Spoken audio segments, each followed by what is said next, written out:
Hola, bienvenidos a Mejor Juntos.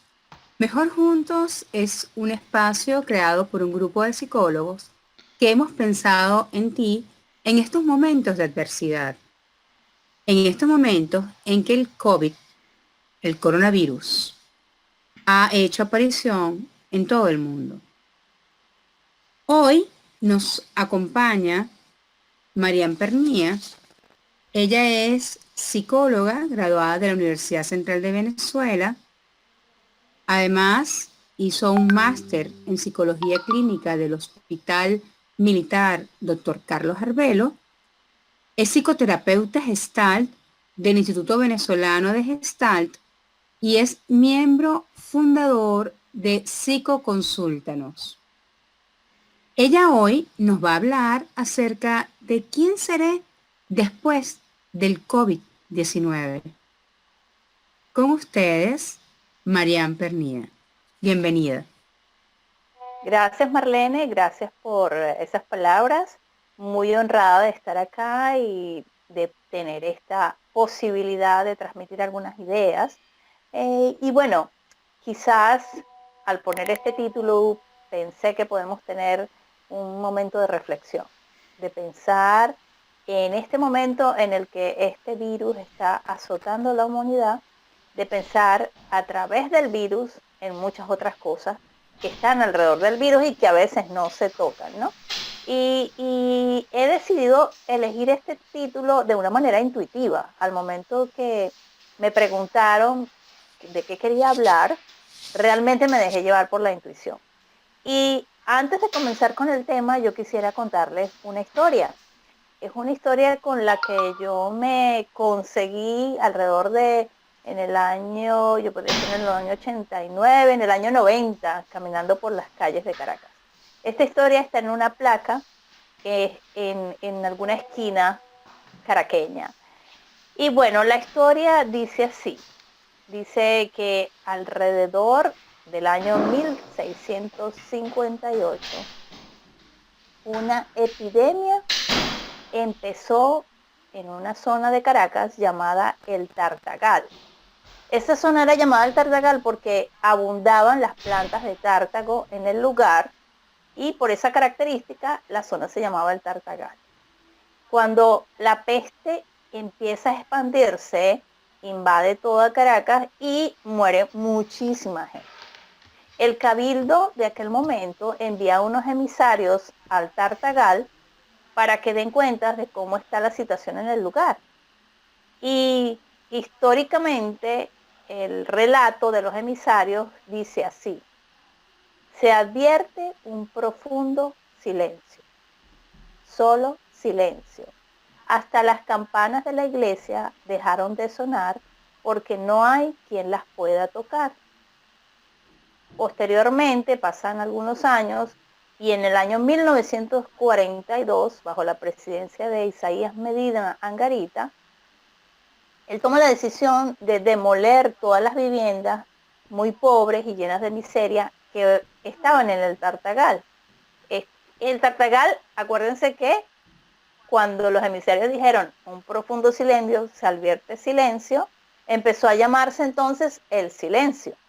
Entonces ya era conocido por el silencio cuando Isaías Medina Angarita manda a la gente a trabajar allí y a hacer demolición del lugar. Las viviendas eran muy humildes, había en ese momento mucha miseria, como lo decía anteriormente, y se reconstruye. Empieza Villanueva a diseñar dos plazas, que son la Plaza Oleari y la Plaza Miranda y Las Torres. En aquel momento, la misión de Villanueva, inspirado en un escultor, Narváez, era sustituir el silencio por el ruido de la gente con ganas de vivir. Y bueno, me tomé la libertad de elegir esta historia porque habla de la reconstrucción, habla de todo lo que puede pasar después de una peste, después de una epidemia. Y nosotros podemos encontrar en la literatura, en la historia, muchas veces relatos asociados a la existencia de epidemias que azotaron la humanidad en el pasado. Entonces esto no es un elemento nuevo, históricamente no es nuevo. Las epidemias o las pandemias, porque pandemia es cuando ya se esparce por el mundo, siempre han estado de una manera u otra poniendo en jaque a la humanidad, y la historia registra un alrededor de 20 pandemias, ¿no? Estamos hablando desde que comienza la historia de la humanidad. Desde el año 345 a.C., ya en Atenas se registraba una epidemia, y esta epidemia los habitantes del lugar la interpretaban como un castigo de los dioses. Para mí fue interesante hacer una revisión en la literatura y encontrar todos estos elementos que en algún momento también podemos comparar con lo que está pasando ahora.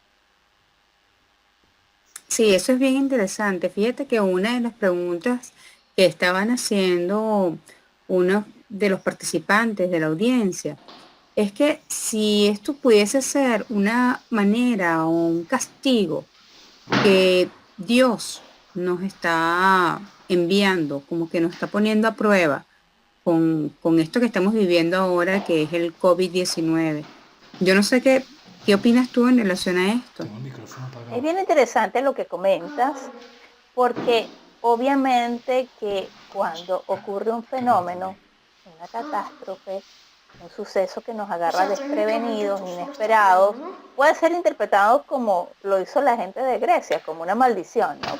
Y esto obedece a la necesidad del hombre de buscar respuestas, de entender el por qué pasan las cosas, de encontrar una explicación. Y ahora con el COVID-19 podemos ver tanto un grupo de científicos o gente que está investigando, que quiere saber cómo se originó el virus, y bueno, nosotros hemos visto en ese sentido, hemos visto muchas cosas en relación a hipótesis, a cosas que se presumen en relación a tanto a el tema del animal, del murciélago, como a que haya sido elaborado en un laboratorio, o esta parte, llamémoslo, más espiritual, más asociada al comportamiento del ser humano, que puede ser en este momento muy negativo, digamos Déjalo. así, que hemos echado a Pero ponlo por perder fuera. nuestra propia esencia, cubriéndonos quizás de unos antivalores, y obviamente hay muchas formas de pensar. Eso obedece a nuestra propia creencia, ¿no? Porque si alguna persona en este momento siente que debe refugiarse en Dios, esto también es válido, porque puede que esto nos lleve a algo trascendente, que el mundo necesite algún tipo de cambio. Perdón, Mari, te quería hacer una... Mientras te escuchaba, de repente tengo una reflexión, ¿no? Y a lo mejor tú que has visto esto y has leído la literatura, a mí se me acaba de ocurrir y dije, bueno, posiblemente la diferencia que nos pilla esta pandemia con las anteriores es que posiblemente ha avanzado mucho la medicina y posiblemente ahora nos creíamos inmunes a todas estas cosas, ¿no? Eh, no que lo fuéramos, obviamente no está demostrado que no lo somos, pero sí posiblemente la menospreciamos un poco más porque nos pensábamos inmunes, no sé, ¿cómo lo ves tú? Esto que comentas, Ricardo, es bien interesante, porque justo lo encontré revisando la parte histórica de las pandemias, ¿no? En algún momento, digamos, podemos encontrar en registros lo que fue la peste negra, que ocurre en el siglo XIV, y cómo en aquel momento, bueno, después de la peste hay una serie de cambios, pero el ser humano buscaba obviamente erradicar las pestes, erradicar este tipo de males que azotaban a la humanidad. Posterior a esto viene la gripe española, que mal llamada gripe española porque no surge en España, sino en Estados Unidos. Y esta gripe española ocurre antes de la Primera Guerra Mundial, pero marca un avance en ese sentido, porque se descubren vacunas, hay una cantidad de virus como, y enfermedades que han azotado siempre, y el ser humano ha buscado investigar, ha buscado avanzar. En algún momento, la ciencia médica ya se planteó que había erradicado la viruela, la tuberculosis y otro tipo de males. Y esto nos toma de sorpresa, porque si, así como tú dices, nos consideramos inmunes, consideramos que ya habíamos vencido esa batalla, porque eso es lo que también agarra al sistema de salud fuera de base, digámoslo así, porque se dan cuenta de que hay algo novedoso, inesperado y para los cuales no estaban preparados, porque antes la ciencia fue avanzando y fue logrando vencer muchos males que habían en ese sentido, ¿no? Y claro que desconcierta, porque inclusive lo último de lo que se hablaba muchísimo, que fue el HIV, SIDA, se logró de una manera u otra poner bajo control y en este momento hay muy pocas personas que pueden llegar a padecer el SIDA propiamente, porque si se detecta el HIV hay formas de que el sistema inmune se mantenga compensado. Entonces hay mucho avance científico, pero acá no hay explicaciones porque es un fenómeno novedoso y en el futuro es que lograremos encontrar las respuestas. Entonces, obviamente, inclusive los países más desarrollados se han dado cuenta de la impotencia que sienten o que tienen ante este fenómeno en este momento. Bueno, bien interesante lo que mencionas, tanto Ricardo como tú, Mari, porque esto también me muestra lo que estamos viviendo, obviamente nosotros, ¿no? Que evidentemente no somos inmunes, por más que digan que las personas mayores de 70 años son los que pueden padecer del virus, de esta enfermedad, pero digamos que nosotros tampoco no estamos inmunes. O sea, si tenemos un sistema inmunológico que está debilitado, es altamente probable, pero me va más allá cuando estás hablando del silencio, ¿no? Es bien interesante esa sensación de soledad que vivimos día a día, sobre todo, bueno, si te asomas un momento a la ventana, al balcón, no escuchas a nadie, no ves a nadie como antes, ¿no? Y ahora lo interesante es cómo estamos ahora centrados en nosotros mismos o con el que está al lado de nosotros, nuestros familiares más cercanos. Mm, es cierto, de hecho, bueno, cuando pensaba en este tema y colocaba algo referente a él por escrito, se me vino a la mente aquella frase de que esta pandemia nos obliga a mirarnos al espejo y podemos entonces conectarnos con la oscuridad. ¿Qué es la oscuridad? El momento en que no tenemos respuesta, en que no sabemos, la incertidumbre y sobre todo la muerte. Porque las grandes pandemias que ha tenido la humanidad se han llevado millones de personas, millones. Y con el COVID-19 los números van en aumento. Entonces conectarnos con esas muertes es doloroso, es fuerte y nos obliga a pensar en nuestra propia existencia, en nuestra propia vida, en lo que estamos haciendo. Y es un momento, yo lo diría, un sacudón, un estremecimiento, porque es un momento de crisis, es un momento único para nosotros, porque nos ha tocado vivirlo. Cuando tú lees todos estos relatos, obviamente te los puedes imaginar y te puedes conectar con qué podía sentir esa gente en ese momento. Pero en este momento nosotros tenemos la experiencia, lo estamos viviendo. Y esto es de verdad algo muy fuerte. Sí, definitivamente es algo muy fuerte. Fíjate que aquí hay una persona que está diciendo, en principio y frente al desequilibrio, hay un desajuste racional y emocional. Y luego vamos intentando dar un sentido en función de responder y tratar de brindar soluciones. Esto lo dice Gisela Correa. Y otra persona dice, ahora hay que ocuparse de uno. Lo dice Prupkaya. Sí, es importante lo que comentas, ¿no?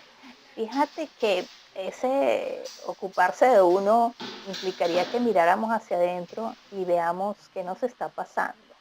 Cuando yo estuve revisando el pasado y me vine al presente y pensaba un poco en el futuro, me conectaba con ciertos elementos comunes que han existido entre estas pestes, epidemias o pandemias y lo que le pasa al ser humano, digamos las características psicosociales en torno a una pandemia.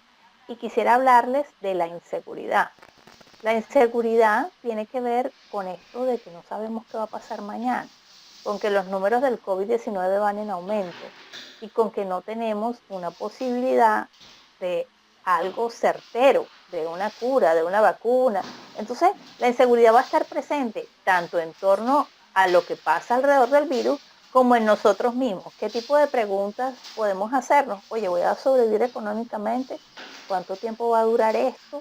¿Qué va a pasar con las relaciones interpersonales que yo tenía y que tengo? Porque hay personas que por la pandemia no se pueden encontrar, no se pueden ver y les va a ser muy difícil poder mantener el tipo de relación que tenían. Claro, eso depende de la calidad de la relación porque se pueden hacer uso de otros recursos también. Pero esa parte de inseguridad equivale a que te muevan el piso, a que estés tambaleando. Y ahí tenemos que empezar a ver cómo sorteamos la situación, cómo de una manera u otra vamos resolviendo, viviendo un día a la vez con esta incertidumbre, porque tenemos que aprender a vivir en esa especie de oscuridad, donde todo no está claro, donde no todo es evidente, ¿no? Y otra característica importante es el cambio en lo que valoramos. Al nosotros empezar a tener estas carencias, en el sentido de que nos vemos restringidos, quizás vamos a preferir entonces comprar solamente alimentos, ya la ropa pasa a otro plano, ya de repente no tenemos tiempo para pensar en la moda o para pensar en un concierto, porque obviamente la prioridad en este momento es la vida, es la subsistencia, es la sobrevivencia. Hay un cambio en el sistema de valores, tanto digamos en cosas materiales como en lo interno, como en lo psíquico, porque si yo estoy preocupado por sobrevivir, obviamente que también puedo empezar a verme a mí mismo de otra manera. Ese proceso de una especie de introspección, ¿no? Y de búsqueda interna y de pensar cómo podemos ser mejores. Y el último aspecto que quiero mencionar que se modifica es en cómo nos relacionamos con el otro. Porque en este momento, solo con las personas que convivimos, podremos interactuar de manera cercana, pero con los demás tenemos que empezar a hacer uso de otras estrategias y ver cómo usamos el tema del contacto virtual, ¿no? Cómo nos conectamos con el otro de una manera diferente porque ya no lo podemos tocar, ya no lo podemos abrazar, ya no podemos celebrar un cumpleaños, por ejemplo, como lo hacemos antes. Entonces muchas cosas ya están cambiando y son aspectos comunes que se repiten si los vemos históricamente. Ahora, obviamente tenemos la ventaja de que tenemos herramientas que la modernidad nos ha dado, como el poder usar estas estrategias de usar el WhatsApp o llamadas donde nos vemos con la otra persona en cámara, o como esto que estamos haciendo aquí. Estamos tratando de llevar un mensaje a través de un video, porque de otra manera quizás tal vez estaríamos en una sala de conferencias o estaríamos en un espacio diferente, ¿no? Entonces es como el ser humano también se vuelve creativo para vincularse y relacionarse con el otro.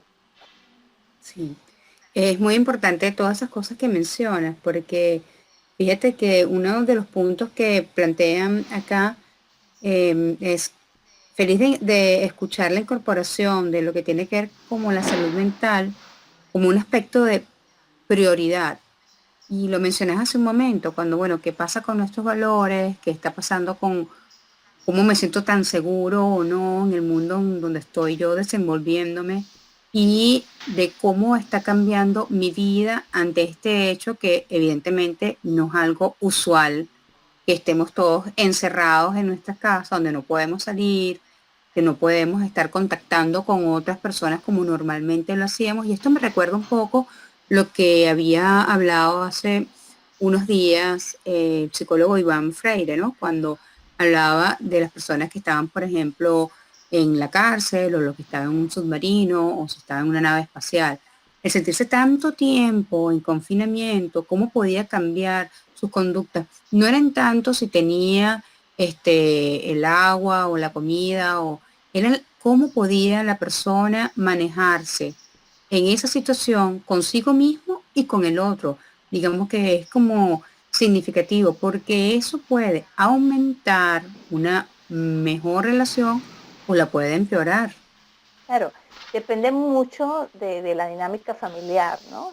Y obviamente que si hay una relación que estaba ya deteriorándose, esto va a hacer que se exacerben los problemas, que se manifiesten de una manera mucho más fuerte. Y si hay una buena relación, es el momento para cultivarla, para que esa semillita la podemos regar con gestos, con detalles, con palabras. Y es una gran oportunidad porque también, digamos, si hay problemas, podemos tener el tiempo para solucionarlos, podemos tener el tiempo para que las cosas funcionen de otra manera, ¿no? Y una cosa clave que estabas tocando y a la que quiero referirme ahora tiene que ver con la salud mental. Nosotros, ¿qué va a pasar con nosotros? Es importante nosotros que pertenecemos a este campo, a esta área, que estemos alertas porque va a haber un incremento en los trastornos de salud mental, sobre todo en los trastornos asociados al estado de ánimo. Es muy lógico que con esta situación surjan trastornos depresivos, trastornos ansiosos, ataques de pánico, e inclusive después que esto se solucione y ya no hayan síntomas y no esté muriendo la gente, puede haber trastornos adaptativos. Fíjate algo bien curioso.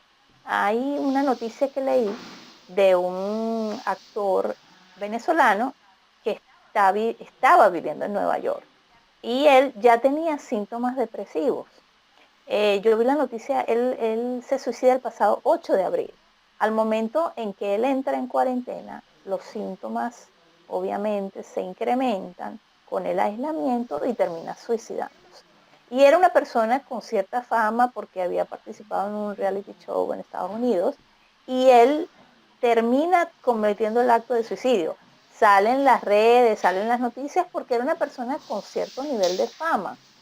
Y cuántos casos como estos también estarán pasando y no nos enteramos, porque desde mi punto de vista la salud mental está en otro plano, porque obviamente se está buscando la cura y solucionar lo más inmediato, que es la vida, pero también los profesionales de salud mental tenemos que estar muy alerta para que no se descuide la salud psíquica, para que haya una atención para estas personas, porque si hay alguien con síntomas previos o una personalidad con cierta fragilidad o un trastorno de base, obviamente los síntomas van a aumentar.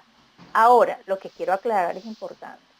Si nos sentimos tristes, con miedo, angustia, todo esto son respuestas totalmente normales a un fenómeno anormal como es la pandemia. Cualquier situación de crisis nos va a alterar el estado de ánimo. La diferencia entre estos sentimientos y un trastorno es que el trastorno tiene indicadores en cuanto a la persistencia de los síntomas por más de 2 semanas y también estos síntomas interfieren en el funcionamiento cotidiano. Entonces ahí lo vamos a diferenciar. Pero la otra parte que tiene que ver con conectarnos con nosotros, con lo que sentimos, es totalmente normal. Es válido sentir miedo, sentir angustia. En algún momento, obviamente, que pueda haber bajones, pero siempre tenemos algo que nos conecta de nuevo con la vida, que nos conecta con la esperanza.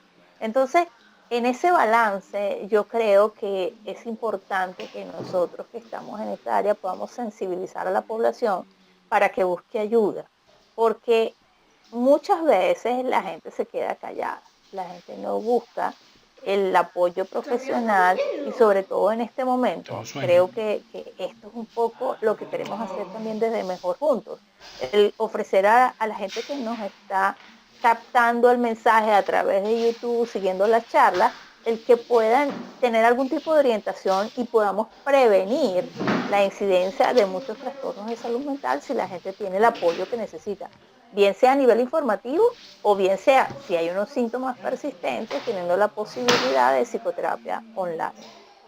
Sí, evidentemente creo que ese es un recurso que podemos contar, ¿no? Psicoterapeutas, psicólogos, psiquiatras, o sea, el mundo de la salud mental es bastante amplio y creo que es importante lo que refieres, ¿no? El buscar la ayuda, sobre todo aunque sea de esta manera, vía online, es una gran oportunidad. Saber de esta situación de amenaza, porque evidentemente es así, transformarlo como la oportunidad para ver otros aspectos por lo que tú refieres también. Fíjate que aquí refiere Enrique Juves que muchas veces las redes de salud mental públicas no están condicionadas o preparadas para afrontar este tipo de problemas o de amenazas. Y que en su momento, otra de las personas nos dice acá en el mensaje que la peste negra abrió o formó parte de lo que más adelante abrió pues las puertas para el Renacimiento, al poner en crisis la visión del mundo medieval. Es decir, un poco lo que tú decías, ¿no? Como que hay esa transformación Hay un momento de crisis importante, pero posteriormente hay una transformación. Y Mariana Guevara, fíjate que acá nos dice que la salud mental individual y colectiva tenemos que verla como agentes de regulación y de cambio, que es esto que tú refieres. Sí, aquí quisiera mencionar el tema de la resiliencia, porque la resiliencia es la capacidad que tenemos de afrontar dificultades, pero no solo es de afrontarlas de una manera asertiva y resolver, sino también es la capacidad que tenemos de salir fortalecidos de las crisis, la capacidad que tenemos de aprender de los momentos difíciles, solventarlos, pero también ser mejor. Y claro, digamos que en este momento, de hecho lo estamos viendo, hay muchas personas que se vuelven creativas, que empiezan a aprender cosas que nunca se plantearon, empiezan a hacer cosas diferentes. Esto es buenísimo y es una tremenda oportunidad. Y así como le narraba en la historia, por ejemplo, lo que comentan allí y también las cosas que surgen a partir de la destrucción, obviamente que hacen que las cosas que vienen posteriores sean mejores, como lo que hablaba del barrio el Tartagal, que luego se convierte en la urbanización al silencio, con una estructura que para la época era moderna y era muy bonita, ¿no? Entonces, realmente después de esto puede venir cosas maravillosas, no solamente a nivel, le estoy poniendo el ejemplo de estructuras, de construcción, pero también dentro de nosotros como ser humano. Porque aquí vengo con una cosa que me ha hecho reflexionar todo lo que he leído y lo que encuentro, porque todos estamos, digamos, abarrotados de información, pero sabemos que hay un grupo de científicos investigando el origen del virus, de dónde salió el COVID-19. Y hay muchas hipótesis, pero bueno, esto es un grupo. Hay otro grupo que está buscando la cura, que está buscando qué se debe tomar, que si toma paracetamol o que si toma esto o aquello, y bueno, tratando de comprobarlo científicamente, que si el plasma de los que ya se han recuperado ayuda a los que tienen el COVID-19. Pero debería haber un tercer grupo que se ocupara de pensar qué necesitamos hacer los seres humanos, en qué necesitamos transformarnos, porque somos unos depredadores, hemos destruido el planeta y una cosa positiva que se está viendo es cómo el planeta, digamos que le está agradeciendo al virus, porque hay fotos satelitales que muestran el planeta verde, el aire obviamente muchísimo mejor y más puro por la ausencia de carros, la ausencia de circulación, hay animales que están volviendo a su hábitat natural, entonces hay un beneficio del planeta. Y allí voy con el tema de lo que viene después. Ahí me conecto un poco con la esperanza, pero la esperanza no solamente por pensar en que esto va a pasar o en pensar en que todo saldrá bien, en que se va a solucionar, sino la esperanza porque podemos pensar que esto que está ocurriendo tiene un sentido. Y allí es donde quiero invitarlos a reflexionar, en pensar nosotros como individuos y también a nivel colectivo, qué nos está diciendo el virus, qué hay detrás de esto que le está pasando a la humanidad, qué sentido tiene para nuestras vidas el que estemos en un momento en que la sobrevivencia es lo más importante y cómo como seres humanos nos estamos comportando, porque el virus nos demuestra que somos insignificantes, que somos realmente algo muy pequeñito en torno a lo que está pasando frente al planeta, frente al universo. Es la insignificancia del ser. Oye, Mari, esto me conecta con un autor, Víctor Frank. Él es logoterapeuta y justamente él hablaba en su libro En la búsqueda de sentido, de que siempre que tengamos un qué, o sea, una razón para vivir, vamos a encontrar el cómo para alcanzarlo. Siempre que tengamos alguna situación que queramos resolver o algún problema, vamos a encontrar el cómo. Y creo que justamente con tus palabras, que a mí por lo menos me llega de esperanza, de ver qué otras cosas podemos hacer para verdaderamente transformarnos, porque estamos viviendo en este mundo de un corre-corre, de un día a día, que no teníamos tiempo para nosotros mismos ni para el otro. Era trabajar, estudiar, estar pendiente de los muchachos, la comida, en fin. Pero ese tiempo de verdad de contactar con nosotros mismos y con el otro, quizás es este el momento. Y un poco lo que tú decías también de lo que tiene que ver con la naturaleza. Quizás tengamos por lo menos una vez al año, darle un mes al mundo de descanso, ¿no? No sé qué opinas tú. Sí, el mundo, bueno, el planeta está tomando un respiro, digamos, hablando de los animales, del aire, están en un receso en este momento porque nosotros, los depredadores, estamos tranquilos o estamos encerrados. Y es importante valorar cada cosa, valorar el sol que sale por las mañanas, valorar el canto de los pájaros, valorar tantas cosas hermosas que nos rodean y que cuando nos obligan a estar en confinamiento, porque el virus nos obliga a parar, podemos valorar cosas maravillosas que tenemos como regalo cada día, que cada amanecer tenemos un regalo. Y el mismo hecho de estar vivos es una tremenda oportunidad cada día para ser mejores. Yo leí una frase que me encantó y tenía que ver con que los días malos nos enseñan a valorar la existencia. Valoramos la vida cuando estamos cerca de la muerte. Y es muy cierto, porque en los momentos en que por alguna razón nuestra vida está en riesgo, bien sea porque nos enfermemos o estamos muy cerca de un accidente automovilístico o algo así que nos pone en alerta, en ese momento decimos gracias por la vida. Respiramos profundo y nos alegramos de poder respirar, de que el corazón siga latiendo. Entonces mi invitación hoy es a valorar, a ser agradecidos y a entre todos poder buscar un sentido a lo que nos está pasando. Es muy válido tu aporte, Marlene, porque por allí yo creo que sería el camino para lograr el cambio que la humanidad necesita. Y decir cambio suena así como algo gigante, inmenso, casi que imposible. Pero si empezamos uno a uno, si cada uno de nosotros como individuos pasamos por un proceso de transformación, el mundo sin lugar a dudas será un lugar mejor.